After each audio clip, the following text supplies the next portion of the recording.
here we are. We're set up. We're going to mix up a batch of earth plaster by hand and show you the methods and the things we look for when we're trying to mix it up, the materials involved, and then the application on the wall here is what we're going to try and show you today. So right in this bucket I've got some sand. This is a local mix of sand. Now this has a little bit of clay content to it. You can tell because when I squeeze it, it tends to stay together a little bit, not much. And so what we're looking for, then there's a test you can do is you mix this up in a like a mason jar with water and shake it up with the clay and the sand and everything, and you'll see how it settles out. So you can test your particular sand, soil or whatever you're trying to use to mix up locally out of this stuff. Here we've got a local white clay that we're going to use with this mix, and essentially we're going to go about 1 part clay to 3 parts sand, and then we're going to do about 1 quart of mixed manure. Now the manure, which is actually, this is a mixture of horse and cow manure, and this has been mixed and processed before, and it's dried out, and we're going to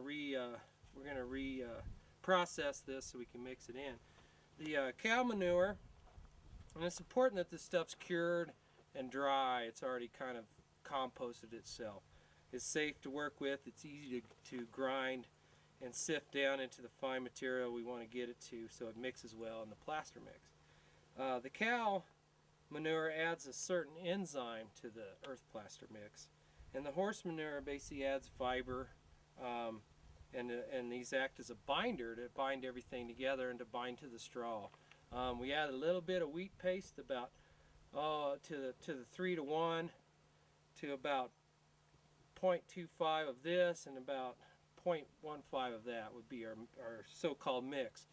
And let me remind you, it's all going to depend on your soil, your sand, your different conditions, and your different mixes. You'll just need to do a little experimentation to figure it out. So essentially I'm going to measure everything with the shovel, and we're going to grab this shovel, and I'm going to sift through my screen here.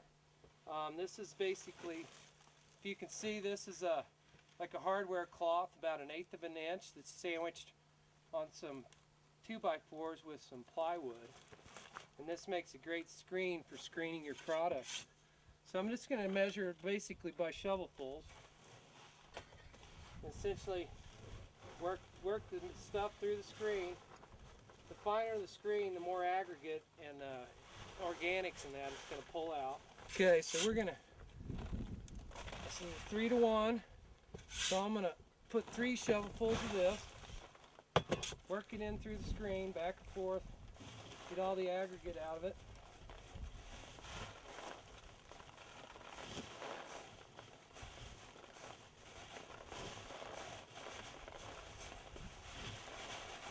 So all we're left with is this rock, pebbly rock. I'm just going to knock that out of the way there. And now I've got 1 shovelful of clay.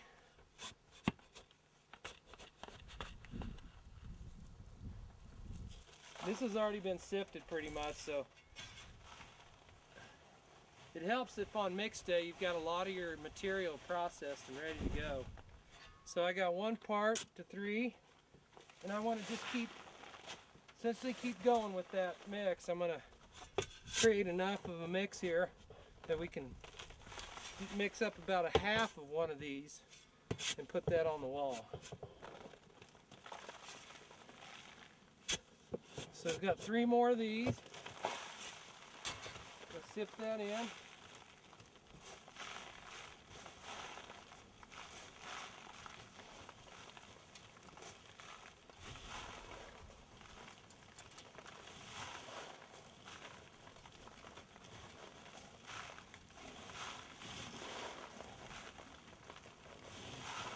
Just keep working that. This takes a long time to do. That's why it's good to try and have a lot of people there the day you're going to mix and put your plaster on, or to do as much of this beforehand as possible.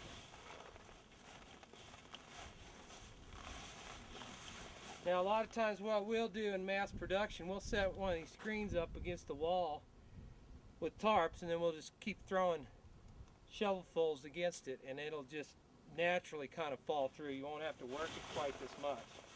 But since we're just mixing a small sample here today, once again, I'll get that rock out of the way. Okay, so I want one more clay.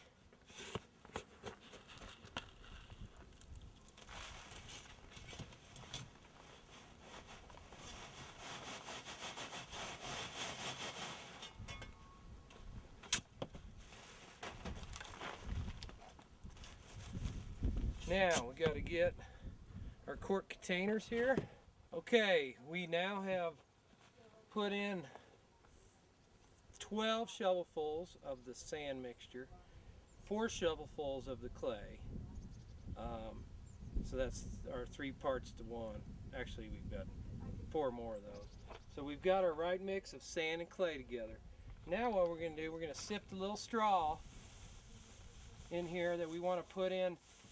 And you should do all this beforehand, because it just takes a lot of time to do it all at the same time. And the straw adds a fiber.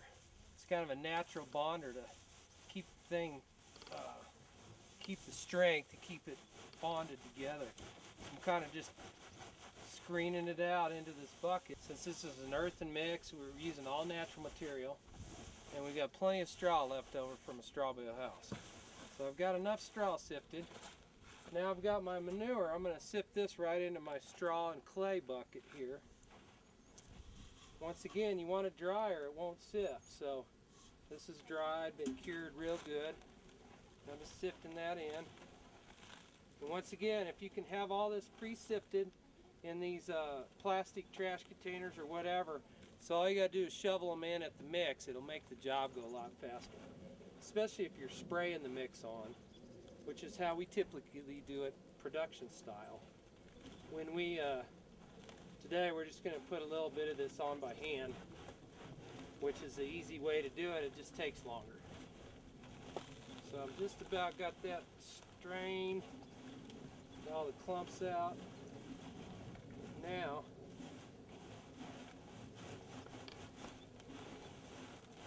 got that. Now, I've got a ½ quart, a pint of wheat paste, and this wheat paste helps act as a natural binder. Wheat paste is what they make glue out of, wheat gluten and those things. It's what holds bread together as you bake it. When you put it in this application and mix it with water, it acts as a binder to keep everything together. So I'm just going to kind of throw that in there. Got my mix there. And we'll get our straw. Now I'm just going to set this off the back. And usually I like to use about a quart of straw. And so we're just going to dump that into here. But if you got a whole barrel that's mixed up beforehand, then you can just dip in and get your full barrel and put it in there. I'm actually using about a half of one of these. Okay, now got that mix, and I've got it kind of dry. It's kind of like baking bread or pastries or cookies and stuff. I've got my dry mix here. I've got my water here. Okay, we've got all our ingredients in the barrel here, trash can, and we're going to mix them up, kind of fluff them together just like you would a dry mix when you're baking. Then we'll start adding the water to it. So basically what we're going to use here is a paddle mixer, essentially, that fits inside the drill. And I use a very strong drill if I'm going to do this by hand that will take this kind of torque. This is kind of one of the strongest drills you can get. So now what I'm going to do is kind of pre-mix this.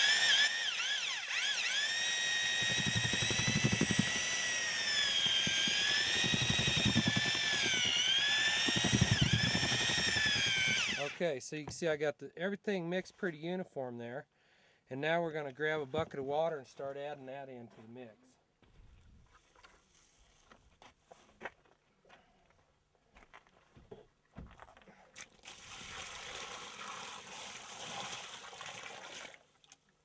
Okay, I want to start out slow. I don't want to get too much water in there.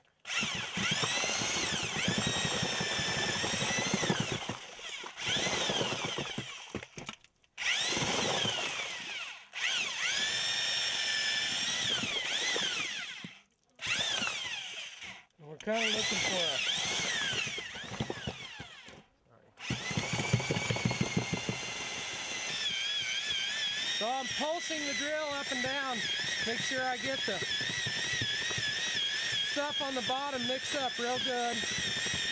And we're looking for a consistency about like a thick pudding, kind of thin mashed potato, somewhere in that area.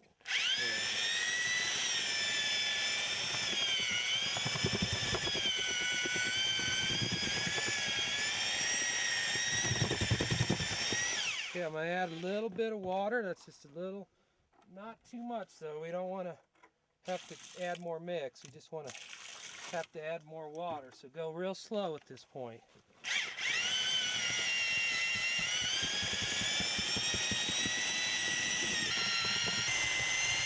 Okay, now we're getting close to our final mix. We want to test this. It looks like the right consistency. And the way, okay, so we're about to the right consistency here. And you can see it's kind of looking like pudding.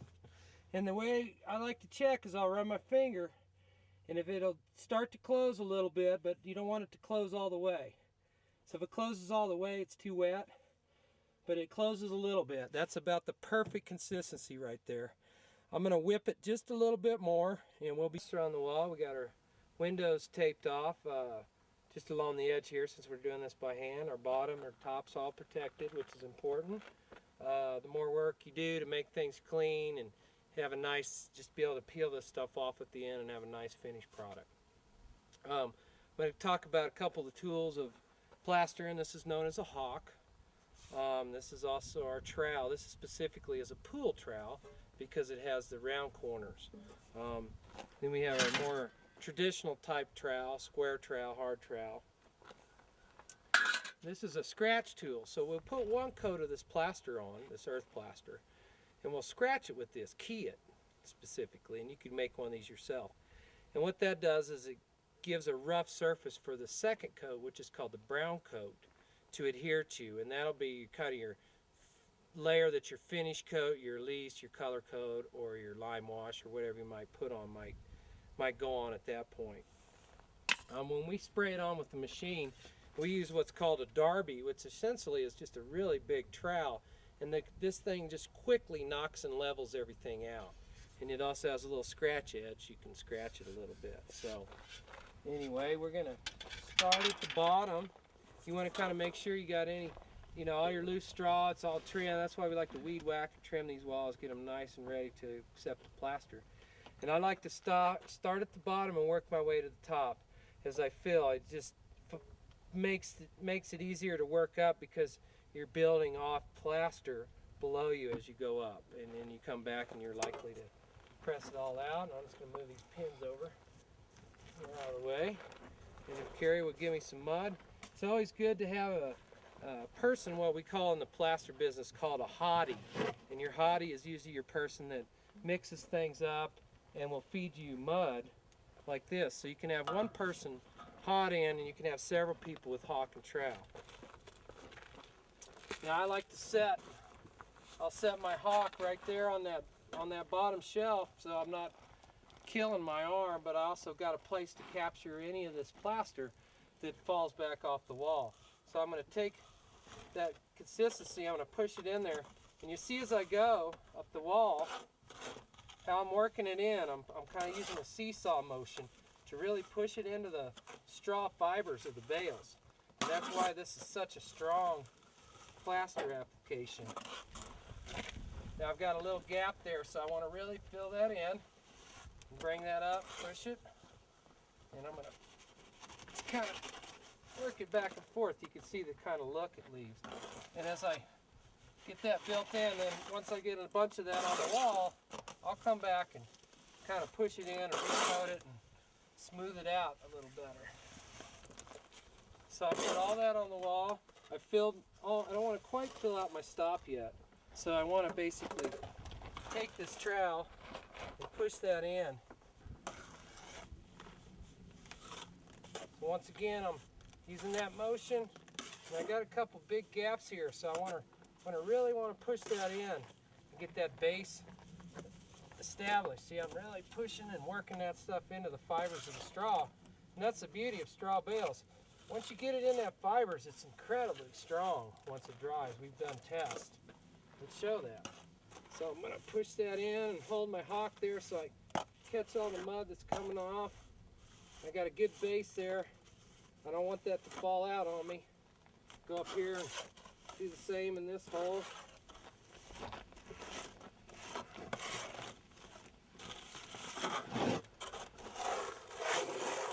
It's good to kind of clean your hawk off and keep that scrubbed down every now and then.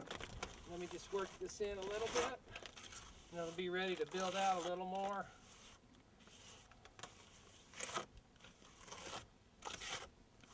Okay, get another hawk pull. This is where it's important to note that if the better you prep and the less of these gaps you have, the easier and quicker it's going to be to put the plaster on. The thickness will be more consistent, which means it's less likely to crack over time. So let's go around up to this corner. And you can see where we got lath, it really sticks to it really well. So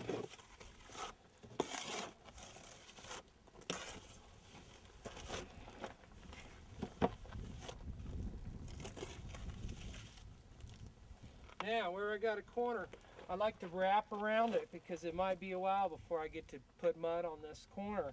So instead of just coming to the corner and in, I like to come to the corner and wrap around it a couple inches. And that way when I come in, I can wrap around to the corner and I got a really strong corner that's not going to crack on me. So I'll take a little mud on the trowel like that, and I'm going to come back on the other side here, kind of back butter that corner up.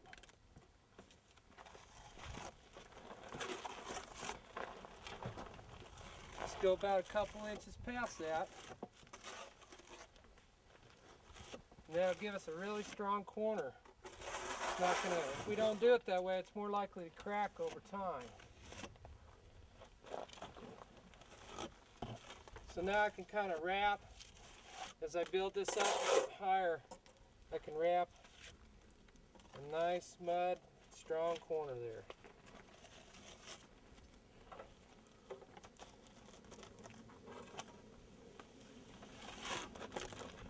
Come back, do a little cleanup trimming. So I'm just, now that I've let that sit a little bit and I got that pushed in, I'm going to fill that area. Same up here. Before it dries too much, it's going to be good and strong. It's not very likely to come off of the wall then.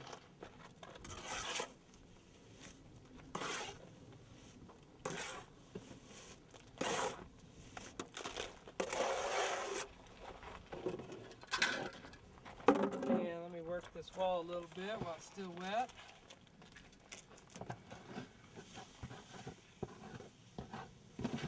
Always trowel up. You'll notice if I trowel down, it's real easy. The mud will just fall off the wall, but if I'm troweling up, it's pushing itself into it.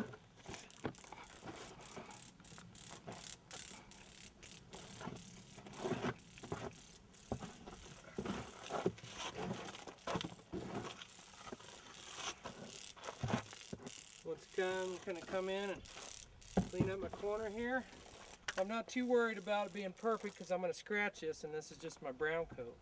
Let me get a little bit of this mud up here. Oh, we lost that. Just tighten it up.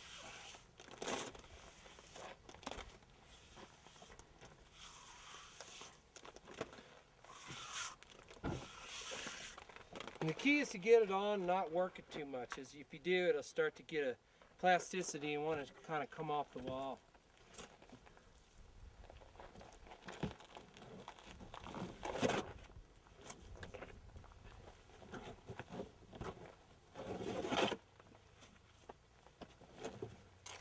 Okay, so we're filling this out along the window, and then down at the bottom about 1/4 inch to 3/8 shy. So that when we put our brown coat on, that'll come right out to the edge of this tape and out to the edge of our stucco stops.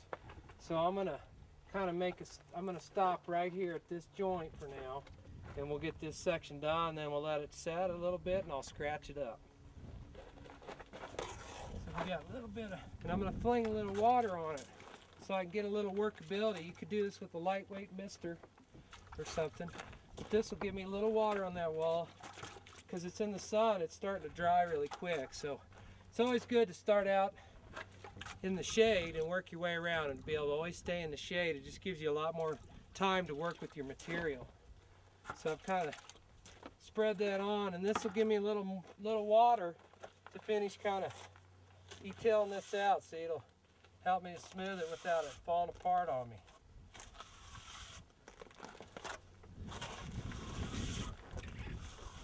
See how that water is getting, it's letting me work it in, and because it's starting to set up, I can extend the working time of this plaster. You don't want to put too much on, but certainly it's closed. You see how it's closing up the cells and making this, going to make it really strong. See, I got it back to from a smooth, starting to give you kind of a rough finish. Now I've got kind of a smooth finish to work with.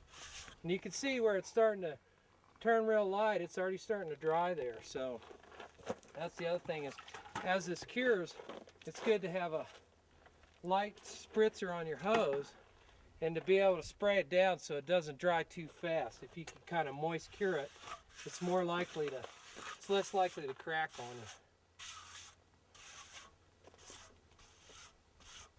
you. And he's kind of working this in, sealing up all the holes and cracks that we can, cleaning up the edges and the bottom, all as we go, so we don't have to come back later and do all that work.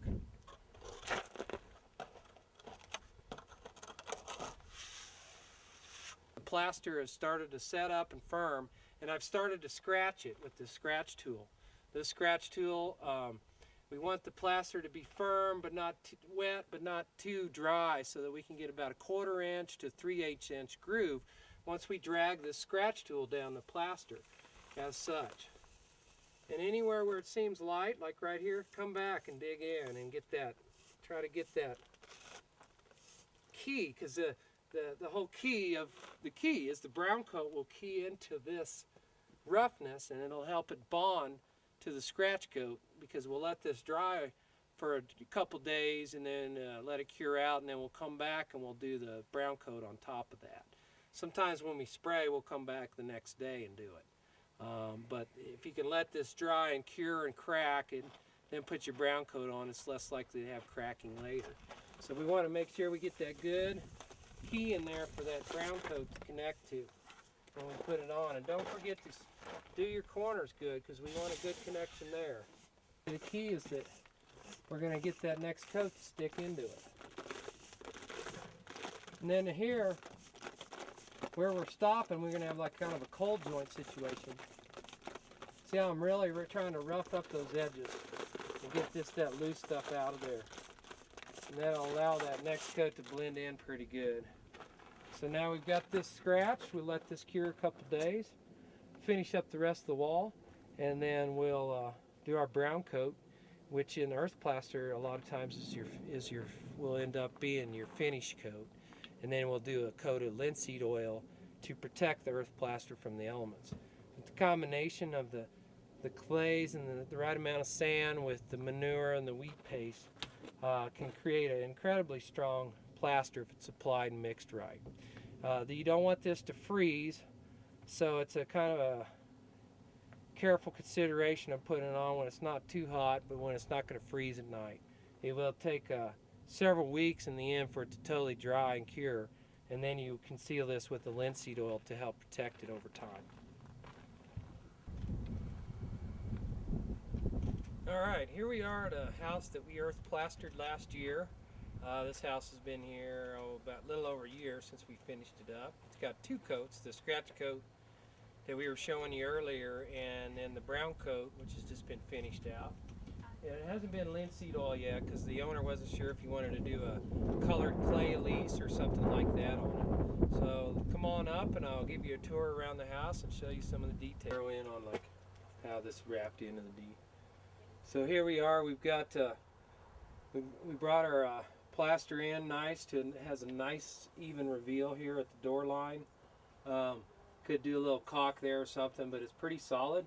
And you can see the chopped straw that we put in this. And you can see how strong this is. I mean, I can get a little bit of surface stuff to come off, but it is bomber strong. And it's that right mix of all those natural ingredients that enables this to come out incredibly strong. Now once this is linseed oiled, it'll become a little darker and it'll blend in the color. This is a little lighter because it got polished a little too much with the float coat, or when we float it out. We got a nice wood door here. This is kind of the Santa Fe curve detail, and you can see here at the window where we brought our plaster in right in, even with the metal, and it makes it a nice strong connection. Nice even reveal all the way around. We got a wood lintel up there to support the plaster above it, and it's just kind of a typical Santa Fe thing. Helps protect the window and hold the plaster in at the top where it's most vulnerable. So here we are. We got a big open wall, and you can see the kind of the float marks from when we floated this out. So once again, this just needs to be kind of roughed, sponged out, and then put a sealer on this to seal this up, and this stuff will last for a long time. And then if you follow down here, we come down, this coat is even with our stucco stop, which gives us our strength here. So this isn't earth going straight to concrete or stone. And then down here we have a kind of a slip form rock wall that kind of goes around the perimeter of the outside of the foundation itself, the foundation slab. So it just kind of, instead of having exposed concrete or metal over foam, we got a nice rock look as it transitions up into the plaster work. And we'll come around the back side and I'll show you a few more details here. Notice the nice organic curves we've got on the corner here. Of course, you can make this as straight as you want, or you can really be organic and just artistic and kind of let it flow.